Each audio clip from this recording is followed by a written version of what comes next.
देखील आपली संघटना मजबूत आहे। ज्याप्रमाणे आशा झाल्या त्याप्रमाणे शिरपूरमध्ये, साक्रीमध्ये, शिंदखेड्यामध्ये, धुळ्यामध्ये देखील मोठ्या प्रमाणात त्या संपाच्या काळात आंदोलन झालं आहे। परंतु एक दुःखाची गोष्ट अशी आहे की ज्या मुख्यमंत्र्यांच्या वाढदिवसासाठी तुम्ही गेला त्या मुख्यमंत्र्याने देखील आपला तुमच्या वाढदिवसाचा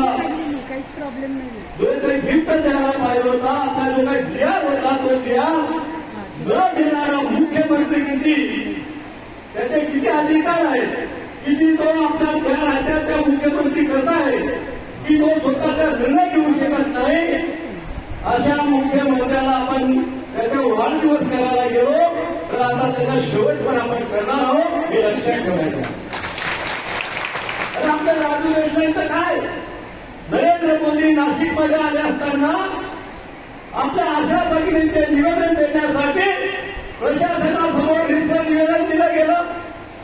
की आमच्या आशा भगिनींच्या मागण्या केंद्र सरकारकडे असतील त्याच्याबद्दल काय,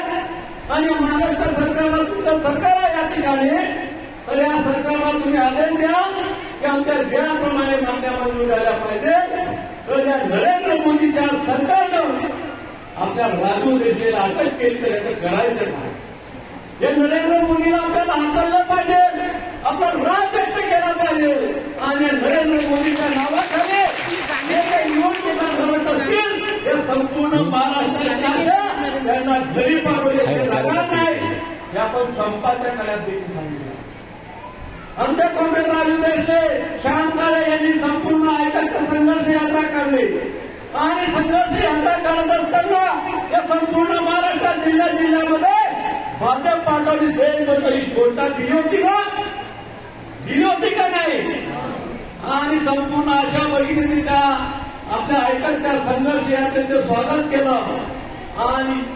या संपूर्ण आशा 78 आशा आणि 3036 गटप्रवर्तक असताना देखील या सरकारने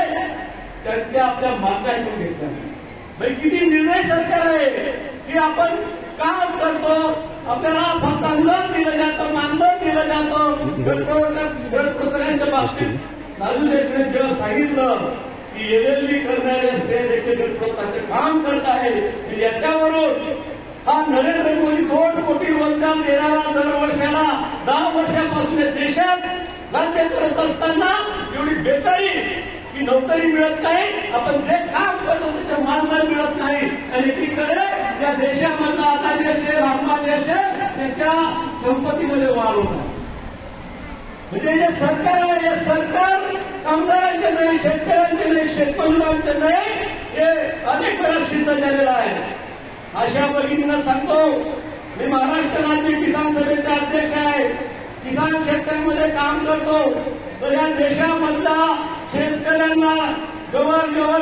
13 महिने आंदोलन करावं लागतं दिल्लीच्या बोर्डावर। जसं तुम्हाला जिया दिलेला होता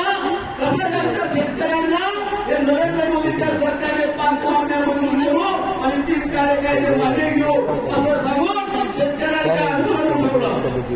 3 कार्यकायदे शेतकऱ्यांच्या संघटनांनी मागणी केली असताना देखील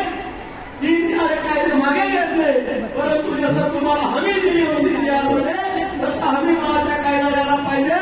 शेतकऱ्यांच्या जे आंदोलनाला शेत झाले ते शेतकऱ्यांना 5 नुकसान भरपाई दिली पाहिजे। त्या देशामधल्या शेतकऱ्यांच्या ज्या 5 मागण्या होत्या त्या आज